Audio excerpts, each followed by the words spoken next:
Hey guys, so I wanted to go ahead and do a health update today because I'm currently in the final battle, the final death throes of my super morbid obesity. And I just think that it's important to reflect. This is a very pivotal moment of my life. And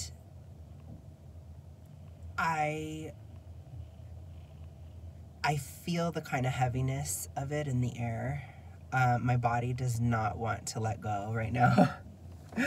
I've been the same weight for quite a few days now, but it's okay. You know, this shirt that I'm wearing, I got it for Christmas. I couldn't even wear this at Christmas time because I was so bloated.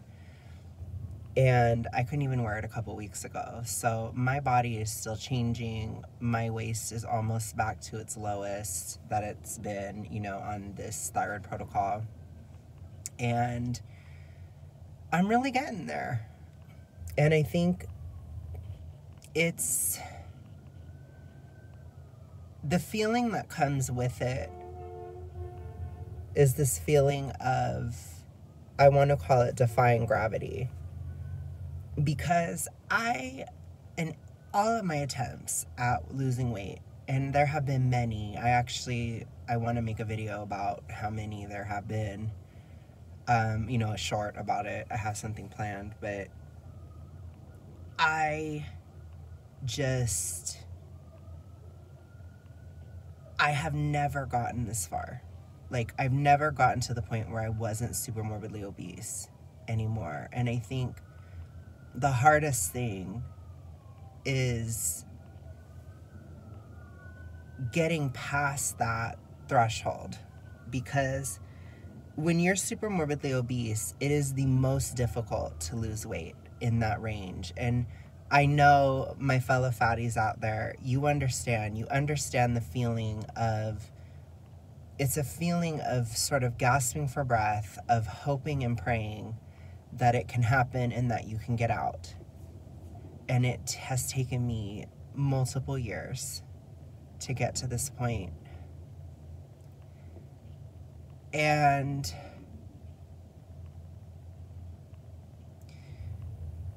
I cannot believe I'm almost out. I know based on previous trends of weight loss and based on previous years that the seasonal effect, it's on my side. The wind is at my back right now. Once I break through this, I'm not going back. I'm not gonna gain enough by next winter to be back in super morbid obesity. So this is a final chapter. This is the end. This is the end, and it's been a long time. A very, very long time. And I understand I've lost a lot of weight.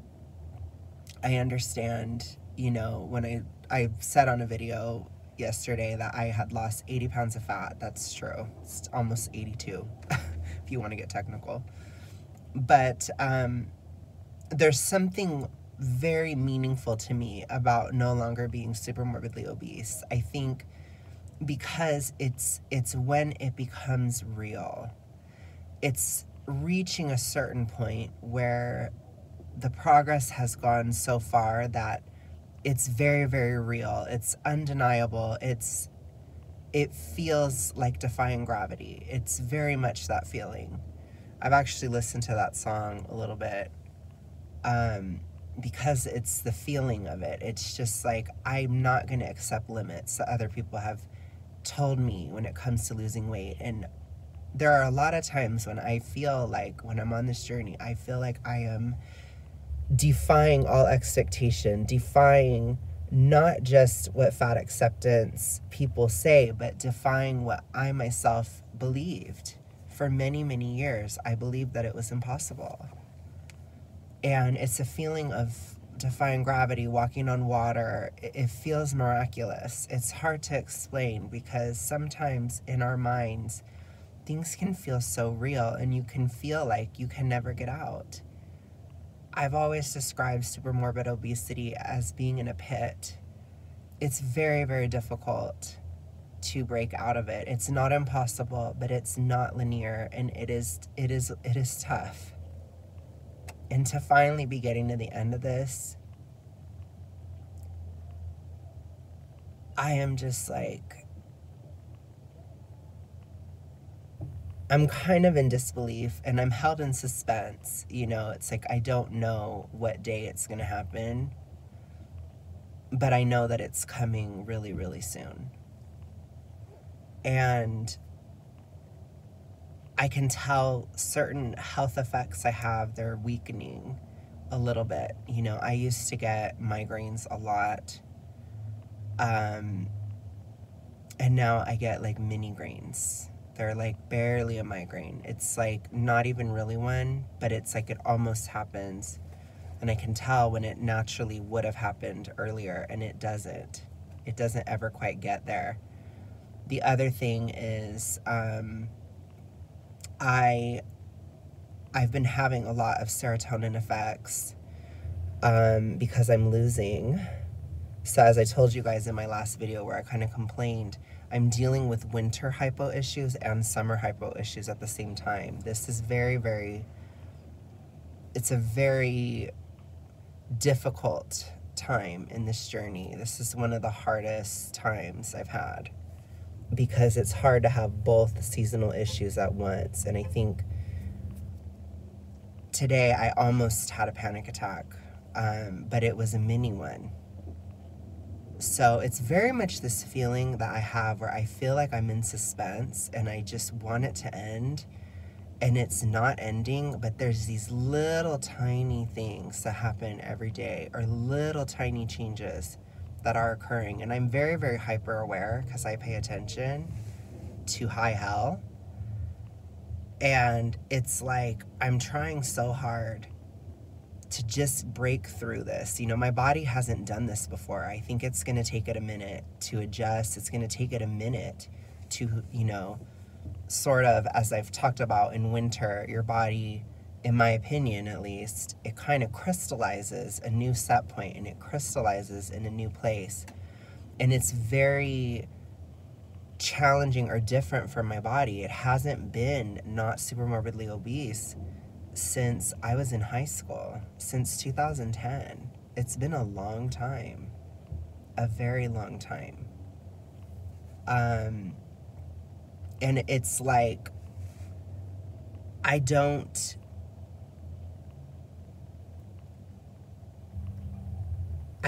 know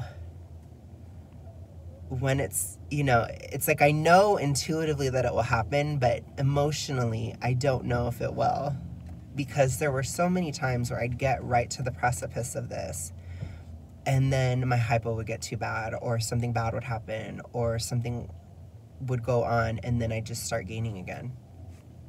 And I think even last year that did happen, but doing this thyroid protocol, it changed the equation. And even though I was dumped, and even though I went through a car accident, and I had such a flattening moment in my life last year, I had recovered enough, and my serotonin system had changed to where it didn't affect my appetite, and I couldn't eat more. It was just different. And so I in a lot of ways, I was forced to continue. I know that that's weird to say, but I kind of was, you know, because the serotonin in your brain and stuff, it makes you feel very rigid, and it's difficult to like break a diet, for example, because it made me feel so rigid that it was like, I have to do this, I have to do this. You know, it's like a sort of weird survival tactic of the body, I feel like, where it keeps you on track, or like you just have less of an appetite, or you're just rigid. I don't know how to describe it, but it's a lot better now. All those effects of super morbid obesity, they are better. But I'm kind of in a state of disbelief that I'm here. You know, it was especially disheartening when I put on 30 pounds, you know, by the end of December. That was like, whoa, you know, it felt very similar to past attempts, and it felt similar to all these things, but of course it wasn't real. The gaslighting of winter is very much a thing. And the weight came right back off. And now I'm trying to move forward again. And it's like I'm bloated. I'm serotonin-y. My hands go crazy. I have had agitation. I've had hypoventilation. Oh my God, it's been really, really coming at me. But in the past couple days, it has shifted where I feel like things are starting to get better. Like it's starting to unfreeze. Like it's a feeling that I'm starting to be able to walk easier. I'm starting to be able to breathe easier. I'm starting to have mini grains and mini panics, not full-blown ones. And it's like there's hope. You know, like I was more noticeable on one of my videos I posted. The Duff effect, the Midfat effect, it's weakening. It's starting to get better. And I feel like I'm right on the cusp of something really, really big. And it's in these moments of stillness before changes where I find myself oftentimes reflecting and in prayer. I have found my spirituality has greatly come up this month. I think because in a lot of ways, this is very miraculous for me. I don't know how else to say that. It's something that I hoped for such a long time. It's something that I gave up on so many times. It's something that for so much of my life I believed was impossible. And it's something that fat activists try their hardest to get me to believe is not possible to this day.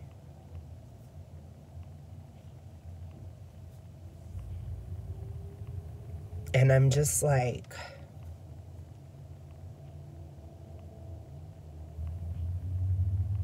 this is crazy. You know, it's very much that unexplored ground. And I don't feel like I did in October. You know, my mental health is a lot better. My hormones have improved drastically since October. I don't have the identity crisis issue. I don't have any of these things anymore. So I don't feel scared or anything. I feel just like a sense of disbelief. It's really, really hard to explain, but I would say it's something like,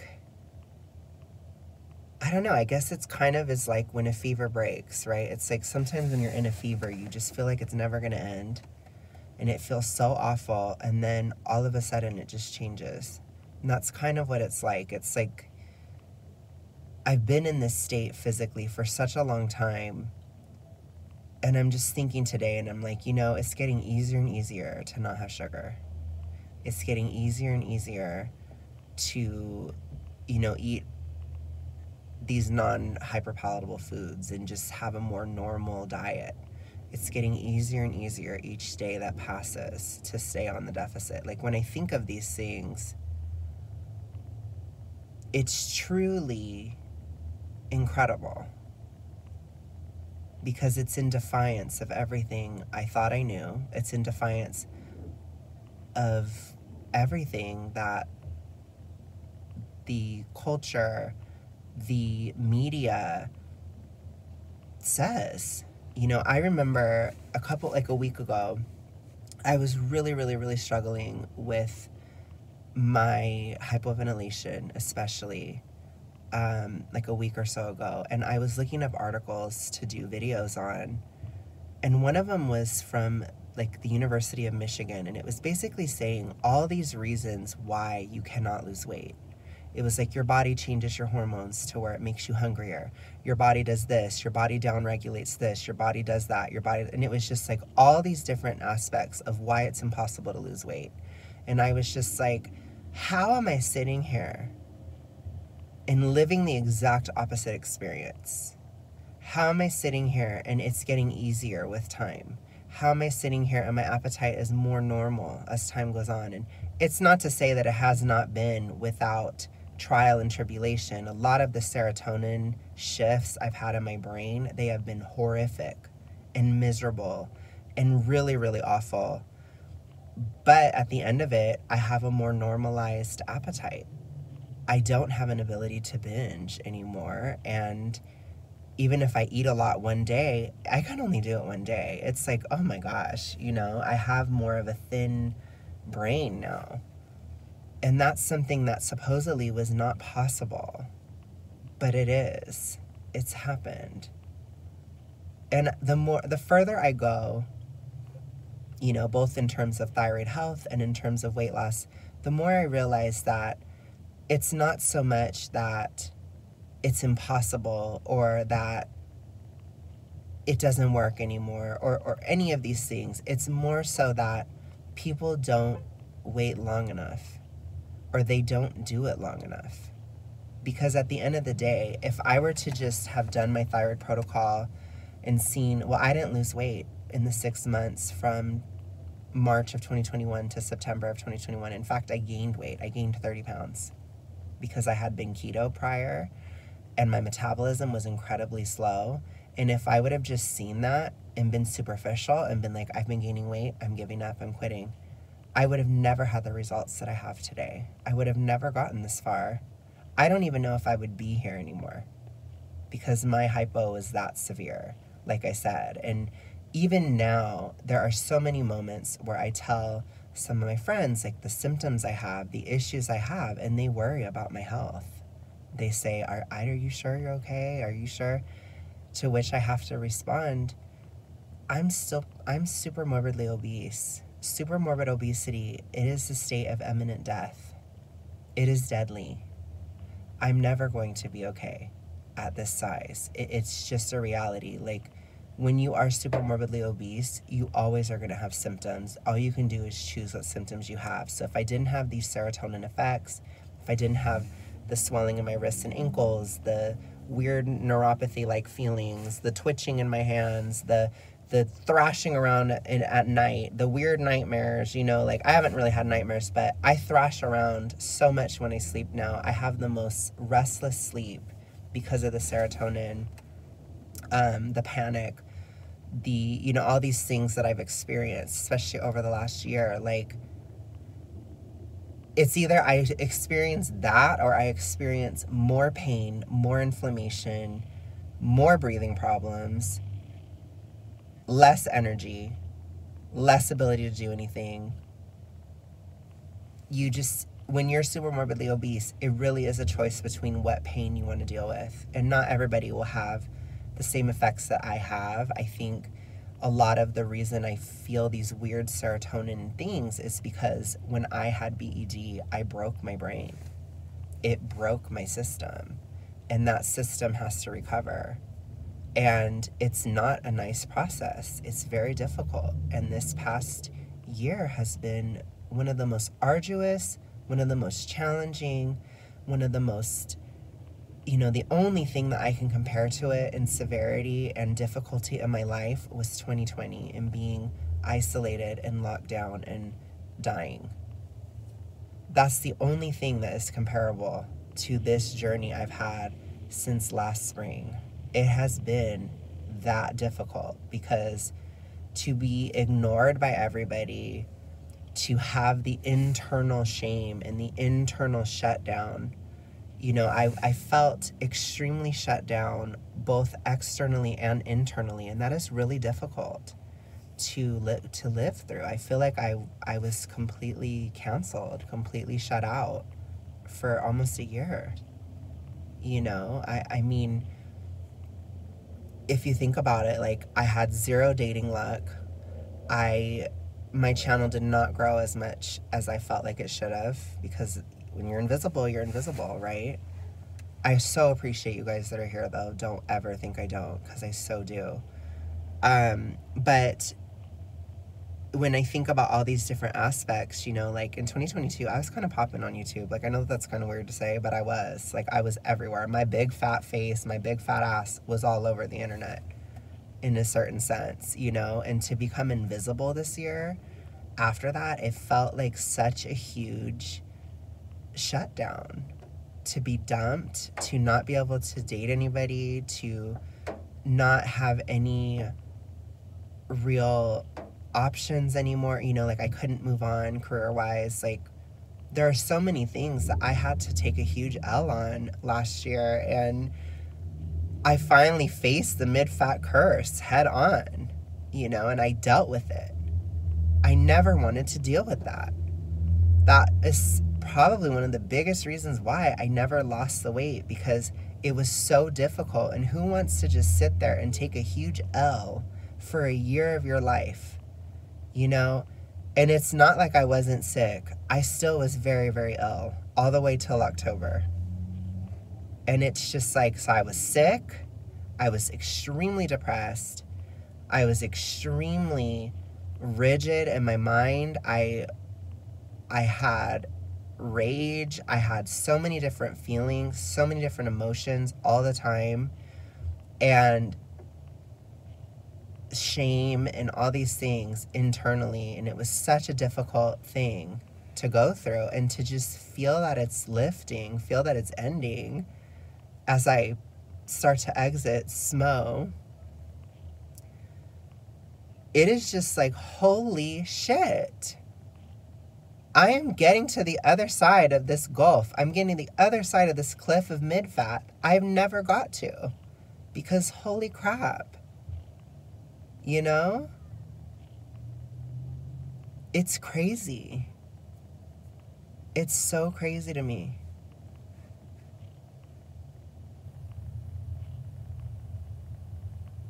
And now I feel like I'm getting better, and it's slow. It's a very slow process, but I just feel like I'm going to be able to get my life back. Like, I'm going to actually break through to the other side of this. And now it'll just get better and better the more weight I lose, you know? I don't think I'm going to ever have this reverse incentive, you know, that I had for so many years of my life. Because I thought of all the other times that I've been mid-fat and I was canceled in my life or shut down, or, you know, it's like it happened a lot. So I know that this mid-fat thing, it is majorly real. And I think I'm just so relieved that it's ending. Oh my God. I don't know how else to say that. It's like, holy crap, what a horrible time it's been. But also I healed so much, you know, I really did. I did so much internal work, and I don't feel like an ill person in my head anymore. And that's really, really major. And now it's just time for my body to catch up, and it is slowly. But I'm so excited to report to you guys that I'm not SMO anymore. It's coming up so soon. I'd say probably at least within a month or so, you know, I'll get there. But it's like, in these final moments, I've been in such reflection, especially over this last year. And I am just so grateful that's coming to an end. And I'm also like, I'm excited. I don't feel like I used to. I used to feel like, oh gosh, I'm nervous, I'm scared. Oh, I don't have that anymore. Because I dealt with the serotonin bullshit in my brain. So I don't have that self-sabotage feeling anymore. I feel like I've been exercised, you know, like I feel like a demon has left me. It's hard to explain. But for those of you who are truly ill or have been truly ill, you may understand what I'm talking about. And I want you to know that there's hope. And that's the biggest reason why I'm talking about this, as well as to document my process. So if you guys enjoyed this, thank you so much. Remember that this is me reflecting on things as they're happening. And so that way I can document it and talk about it later. But I appreciate you guys so much for watching these. I really, really do. And I will talk to you guys again very soon. So hopefully with really, really good news. I have a major health breakthrough. I feel it. I feel it on the horizon. I feel it. I feel it. So I'll talk to you guys later. Bye.